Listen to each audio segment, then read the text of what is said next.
So this is the Vektron S10, and it's a small bike that can carry a big load, which is a sort of a thing with Tern. We've had the Vektron for a while now, and so these are our thoughts on it. This isn't a paid video, we've just been lent the bike by Tern, and at the end of this we're going to give it back, which is a bit of a shame because it's a fun bike. Let us know what you think of the Vektron in the comments below, and please subscribe to see more e-bike content from us, and hit the bell icon to get notified when we post it. Now for model year 2021, which is this bike, this is the Generation 3, which pretty much keeps the same design as the Gen 2. The main frame tweak is just down here to have better access to the charging port down here if you charge the battery in situ. Tern have upgraded the motors across the range and updated the frame detail and some of the components and some of the colour options, all while maintaining a pretty similar price to before. This is the top of the line bike, so this is the S10. Previously you got the Bosch Active Line Plus motor, but this new bike gets upgraded to the Performance Line unit, and anyone who's ever used those one after the other will know that's quite a significant increase in power. So numbers wise, it's a 15 Newton meter increase from 50 up to 65, and the maximum assistance goes up to 300% from 270.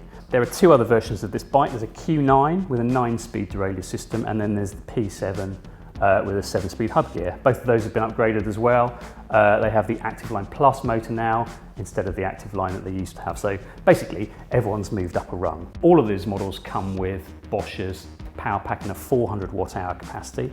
These are super reliable batteries. They really last a long time, but it would have been nice, given the price of this bike, to see the bigger 500 watt-hour option instead. Tern say that the Vektron is able to be ridden by riders from 4'10" to 6'5". Now that's a huge range. There's masses of adjustability in the seat post and the handlebars, so you get telescopic height adjustment here over 2 quick releases, and then at the stern you get another 2 quick releases which give you fore and aft adjustment, and you can change the angle of the bars as well. The stem's a really neat design with 2 big cam levers here. You can get the bars exactly where you want them. Works really well. Now that more powerful Performance Line motor and the small 20-inch wheels means pretty nippy performance, which, you know, this bike's fun to ride.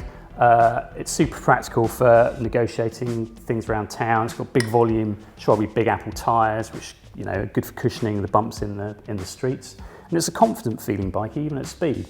It's got hydraulic disc brakes to slow you down more effectively too. There are more powerful motors than this in the Bosch range, but you know, they'd probably be overkill on a bike like this. It's more than capable of dragging me up even the steepest climbs around here, and believe me, some of those are pretty steep. Now the Vektron uses Bosch's Purion display, which is it's reasonably basic. Got large plus and minus buttons here, which allow you to move between the power levels. You can also change the information on the screen and turn the lights on and off from here. Like the Generation 2, this latest version gets all the extras you'd want. So you get a kickstand down here, you've got mud guards, you've got chain guard, and you've got LED lights. This Tern Valo front light is particularly good. It's super easy to adjust, so you can get it exactly where you want, even on the fly when you're riding along.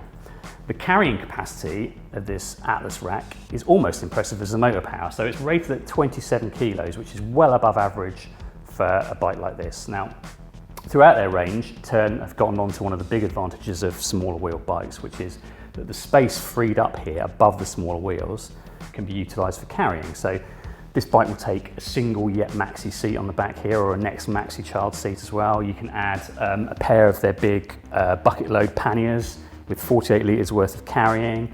And this rack is also ClickFix compatible, so you can add another 23 litres with their market basket or any other ClickFix compatible accessory.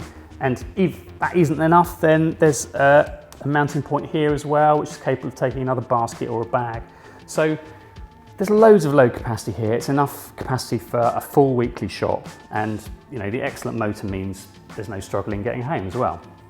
Folding is pretty intuitive. I mean, like all folders, you have to do certain things in the right order to make sure you don't end up in a tangle. So you have to make sure the pedals and the seat post in the right order, and then it's just a case of unclamping the big frame hinge in the middle here and rolling the front half round and locking it with the magnets at the back.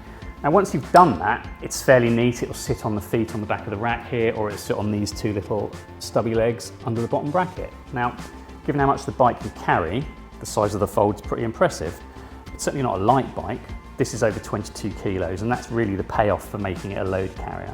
So lifting it onto a train or carrying it up and down stairs, that requires some strength. Now it'll roll when it's folded, so if you have flat concourses on your commute, then it's okay. For navigating things like staircases, it's easier to keep it unfolded and hook it over your shoulder with this saddle, which is designed for that.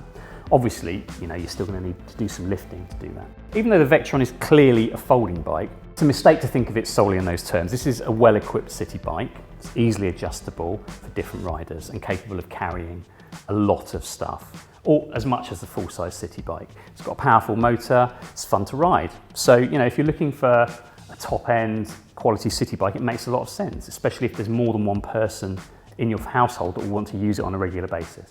Now, it's certainly capable enough to replace a lot of urban car journeys, so it might be the sort of bike that persuades you that you don't need the second car, and if space is at a premium or you need to take the train, it'll fold up too. It is a lot of money, but you get a lot for your money. So there you go, that's the Vektron S10. Any questions about this bike, log them in the comments below, we'll answer them if we can. And don't forget to give us a thumbs up if you've enjoyed the vid. Thanks for watching.